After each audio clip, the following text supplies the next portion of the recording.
In 2008, China announced the largest financial district ever attempted, 200 billion yuan, 164 million square feet, rising from coastal farmland outside Tianjin. They branded it China's Manhattan. Within a decade, occupancy sat below 15%. Then something quieter happened. The district's name began disappearing, first from official yearbooks, then from transit stations, then from the maps themselves. A city built at extraordinary speed and erased in bureaucratic silence. What makes Yujiapu worth understanding isn't that it failed. It's that the people who built it already knew it would. The numbers were staggering from the start. In October 2008, Tianjin's municipal government unveiled a master plan for Yujiapu, 164 million square feet of office towers, a footprint larger than New York's financial core, and a price tag of nearly 200 billion yuan. The project would rise from reclaimed farmland at the edge of the city, with promotional banners calling it the Manhattan of China. Zhang Shuizhuang, then Tianjin's party secretary, stood before a wall of architectural renderings and declared, "We will build a world-class financial district to rival any on earth." The official language was explicit. Yujiapu was to be the core of China's northern financial services, a showcase for national ambition, and a symbol of modern urban power. The plan promised not just height, but an entire ecosystem: high-speed rail, luxury hotels, cultural centers, and a skyline designed to broadcast arrival on the global stage. The scale of the commitment left little doubt about intent. The State Council signed off within days, folding Yujiapu into the Binhai New Areas Development Agenda. Municipal planners cited the project's ability to drive regional GDP and reshape the city's destiny. In press releases, the district's projected budget was compared to the Three Gorges Dam 3 times over. The target was not incremental growth, but a leap into the ranks of the world's financial capitals. Jiang's speeches made no mention of market demand or financial anchors. Instead, the vision was built on spectacle and speed.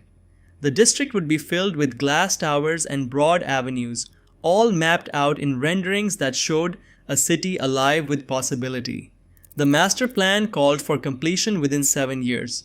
Every element, naming, branding, budget, was designed to signal that nothing would be left to chance. But beneath the surface, a quieter question lingered. What would actually fill these towers? The official story was one of limitless ambition, backed by the full weight of state power and resources. The promise was clear. The reality, as later events would show, was built on something far less certain. On January 17, 2009, demolition crews arrived before sunrise at the edge of the Haihe River. By noon, 3 fishing villages, Yujia, Bao, and Shuangshi, were gone. Satellite images from that morning confirmed the abrupt erasure. 30 hectares of marshland scraped flat, the last traces of homes and alleyways replaced by a grid of survey stakes. In their place, a new order took shape. Within weeks, the ground was marked out for the first skyscraper. March 23rd brought the official groundbreaking ceremony. Party Secretary Zhang Shuizhuang and city officials gathered in front of a temporary stage, shovels in hand, as banners proclaimed the birth of China's new financial core. The press release that day boasted 50 billion yuan in pre-sale financing already secured, and construction teams were told to work without pause. By September 15th, the first tower, Yujiapu International Finance Center, Phase 1, topped out at 138 meters. The media called it the district's Manhattan-style skyscraper. Concrete mixers and cranes multiplied across the site. By the end of 2009, the skyline bristled with new steel frames, each promising to be higher and more dazzling than the last. The transformation was relentless. Roads were paved in geometric precision, slicing through what had been fields and tidal flats. The core infrastructure grid, water mains, power lines, and the future subway corridor was laid out in parallel to the river, ready for a city that did not yet exist. In 2012, the expressway link connecting Yujiapu to Tianjin's port opened to traffic. its lanes empty except for municipal vehicles and the occasional construction convoy. Ceremonies became routine. Each new tower brought another ribbon cutting, another round of speeches from municipal leaders who promised that Yujiapu would soon rival the world's great financial capitals. The pace was dizzying, and the physical evidence, satellite time-lapse, investment figures, and the sheer volume of poured concrete left no doubt that something monumental was underway. But as the towers rose and the old villages faded from memory, a question lingered behind the spectacle. What would fill these buildings? The answer was never part of the official script. The city had been built almost overnight, but the promise of life inside those towers remained a void. Tianjin Yujiapu Development Holdings, or TYDH, became the financial engine behind the district's rapid rise. On paper, it looked like a state-owned company. In reality, it was a special-purpose shell created by the municipal government with just enough capital to unlock extraordinary amounts of debt. The model was simple and everywhere in China at the time. Set up a local government financing vehicle, or LGFV, then borrow far beyond what any city budget could allow, all while keeping the risk off the official books. TYDH's first move was to secure a massive syndicated loan, 40 billion yuan, through a consortium of policy banks led by China Development Bank. The collateral was not cash flow, not tenants, but the future sales of land that had just been cleared along the river. The loan's terms reflected this optimism: a 10-year maturity, a 2-year bullet repayment window at the end, and an interest rate pegged above LIBOR. The land itself was pledged as security, with the promise that annual land auctions would generate at least 5 billion yuan a year in revenue. This was the only way to meet the scheduled repayments, but that revenue depended entirely on developers and buyers showing up. The 40 billion yuan loan was only the beginning. By 2017, TYDH's total outstanding liabilities had climbed to 79 billion yuan, roughly 12% of Tianjin's entire reported fiscal deficit. Additional funding came from medium-term loans with regional banks, 2 tranches of municipal bonds totaling 24 billion yuan, and nearly 9 billion yuan in off-the-books trust products sold to wealth management funds. Each layer of debt was stacked on the same fragile base. The expectation that land prices would keep rising and that enough buyers would materialize to cover the interest. Internal ministry memos, now public, show that Beijing's central planners recognized the danger early on. In March 2010, the Ministry of Housing and Urban-Rural Development and the National Development and Reform Commission circulated a warning. Excessive land banking in coastal new area projects like Yujiapu could generate non-performing assets on a scale never seen before. The memo urged tighter controls on land sale pledges and called for risk assessments before approving more LGFV debt. But those recommendations arrived too late and were never fully enforced. TYDH's flagship loan was processed before new regulations took effect. No risk assessment was ever completed. The result was a financial structure that appeared solid only as long as the market kept moving upward. A former official from China Development Bank later admitted that the risk models never supported the district's projections, but political pressure to deliver a megacity overruled caution.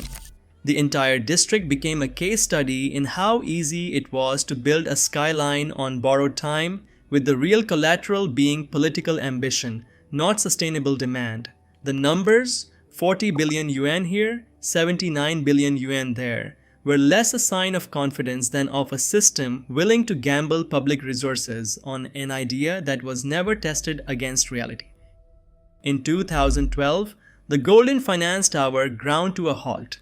Construction stopped at the 86th floor, leaving a hollow concrete spire that still cast its shadow over silent streets.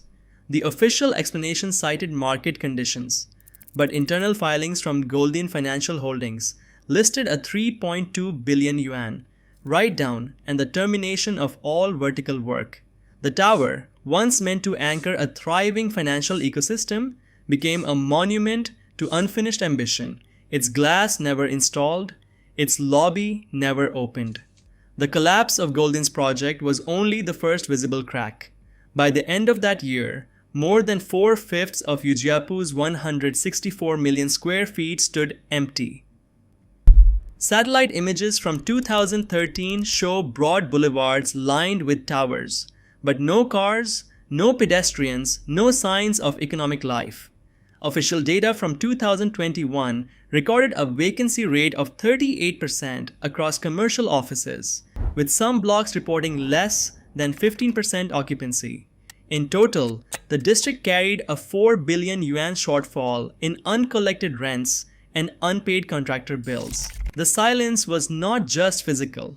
Financial institutions that once posed for ribbon cuttings quietly withdrew, leaving only their names on faded plaques. The few tenants who arrived were not banks or global firms, but government agencies relocated by administrative order in a last effort to fill the void. In 2019, several municipal bureaus took over the Baoxin building. Lights flickered on after years of darkness, but the offices remained empty of real activity. At a press briefing that June, Li Wei, head of the Binhai New Area Development Office, spoke plainly. "We did not fill the buildings. We only turned on the lights." The contrast with Yujiapu's Asian peers could not be sharper. Singapore's Marina Bay Financial Center, completed for less than a third the cost, reached 95% occupancy within a year. Seoul's Line 9 metro, built for $3 billion, now moves hundreds of thousands daily. In Yujiapu, the money bought height and spectacle, but not trust, regulation, or the institutional gravity that makes a financial center real. Finance is not glass and concrete. It is confidence, networks, and a sense of belonging. Here, the tower stood ready, but the world never moved in. The city's surface never matched its substance. As vacancy surged and debts mounted, the municipal government doubled down on optics. Streets were swept, facades polished, and agency relocations announced in state media. The emptiness was managed, not solved. The district's name would soon vanish from official maps, but the reality was already visible. A financial district in form, not in function. The decision to build had been made. What was missing was the reason anyone would stay. In 2019, the name Yujiapu quietly disappeared from the Tianjin Statistical Yearbook. The omission was not explained, nor was it noticed by most of the public. There was no official statement, no ceremony, no apology. The district's entry, which had once been a centerpiece of municipal pride, simply failed to appear in the city's annual record. The silence was striking. That same year, the Binhai New Area Gazetteer made no mention of Yujiapu, erasing a decade's worth of headlines, budgets, and official speeches with a single editorial decision. The pattern extended to the railway station. In 2020, the high-speed rail stop once labeled Yujiapu was renamed Binhai Railway Station in the national timetable. The change was made internally, with no announcement in local newspapers or press releases. The station's platforms were updated, maps amended, and signage quietly replaced. Passengers arriving in the district were greeted by a new name, as if the old one had never existed.